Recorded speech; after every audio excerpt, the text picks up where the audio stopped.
In 1999, in downtown Tokyo, one guy killed several people indiscriminately. Needless to say, this matter was terrible, but there were quite a few people who felt sorry for the criminal, considering his background. Then, let's look at today's case.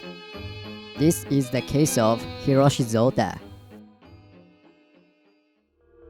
Today's criminal is Hiroshi Zota. He was born on 29th of November 1975 at Kurashiki City of Okayama Prefecture. His family was composed of Hiroshi, his father, his mother, and his older brother. His father was a carpenter and his mother was doing some work at home. In October 1978, 3 years after Hiroshi was born, his family moved to the neighboring smaller town, Nadasakicho. After a while, Hiroshi's grandfather died. Thus, his father got some lands as an inheritance, and he sold the land when Hiroshi was in elementary school. He got a tremendous amount of money which he hadn't got until then. That changed him at all. He was working less and less. Eventually, he quit working. His mother also changed the way of her life. Almost all the clothes she was wearing changed to fancy, expensive ones. What is worse, whenever she found free time, she would go to pachinko. Pachinko is one of the most popular gambling in Japan. His father also started going to gambling and eventually got addicted to gambling. They often went to pachinko, slot,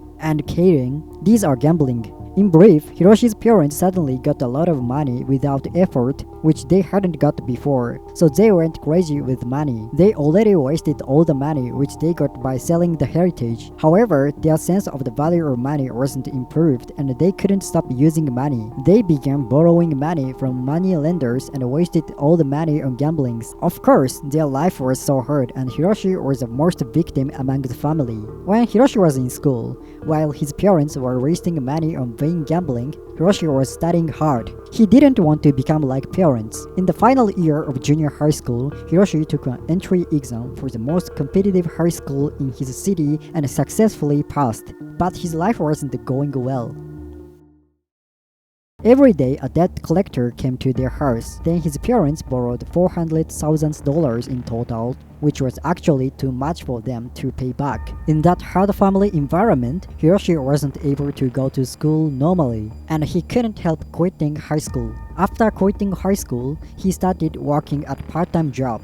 Although Hiroshi was forced to quit school and started working, his parents weren't sorry for him. They still didn't work and just were running away from a debt collector. During daytime, when a debt collector would come to the house, parents were not showing up in the house to escape from them, and at night they would come back home. This was how they spent every day. The parents were so selfish that they didn't pay attention to Hiroshi. In November 1993, their selfishness came to a peak. When Hiroshi came home from part-time job, there was nobody and the house was empty.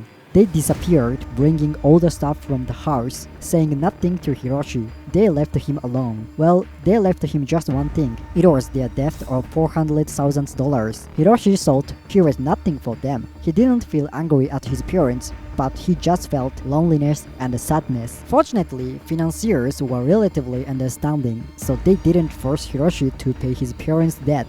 Finally, he could break off relations with the debt, but at the same time with parents too.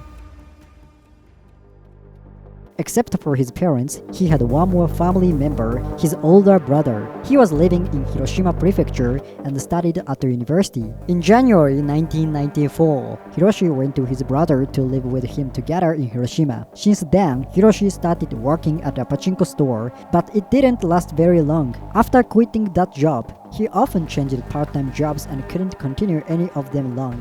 His brother was so worried about Hiroshi. He sometimes even scolded Hiroshi to encourage him. But as his brother advised him, he began going into his shell. And at the same time, gradually, he was becoming crazy. How crazy was he? Well, he even started stalking a girl who was one of his peers from elementary school. Concretely, he sent letters to her 5 times and even intruded into her house. It is said that Hiroshi and the girl were not very close friends back in elementary school, but Hiroshi had a delusion that the girl confessed her love to Hiroshi back in elementary school. As a result, he conducted such a terrible stalking.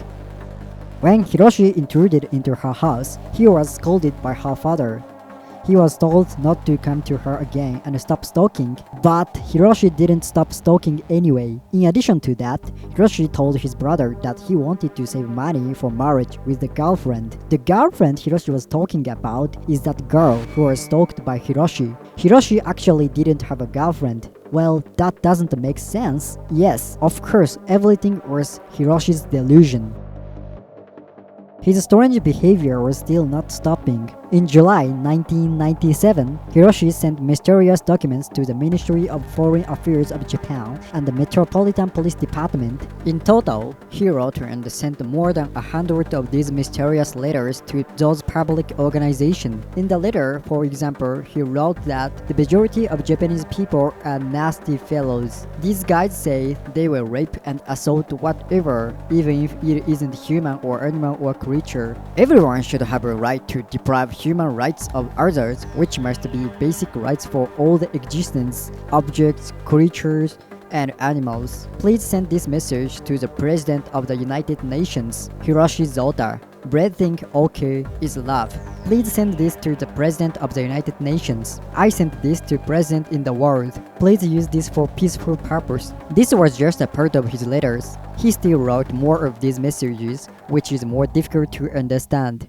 Moreover, he suddenly embarked for Portland, Oregon, the USA, having just $200. He wasn't able to speak English, so he couldn't get the job, and he spent all the money so soon. Then also in the USA, his behavior was abnormal. In the situation that he had no money, no job, he tore off the passport for some reason or other. Eventually, he was protected by the Japanese consulate and sent back to Japan. After coming back to Japan, he still often drifted from job to job. But a year after coming back to Japan, on April 24, 1999, Hiroshi, without a job, called a newspaper store and asked to hire him. The newspaper store accepted Hiroshi and he started doing newspaper delivery there. Until then, he often quit job quickly at other places, but he was doing very well at the newspaper store. He didn't seem to quit, and he never came late to work. He wasn't absent without notice. But on September 1st, 4 months after starting the job there, he was finally late for work for the first time. The chief of the store suggested that he earned a cell phone to avoid being late again.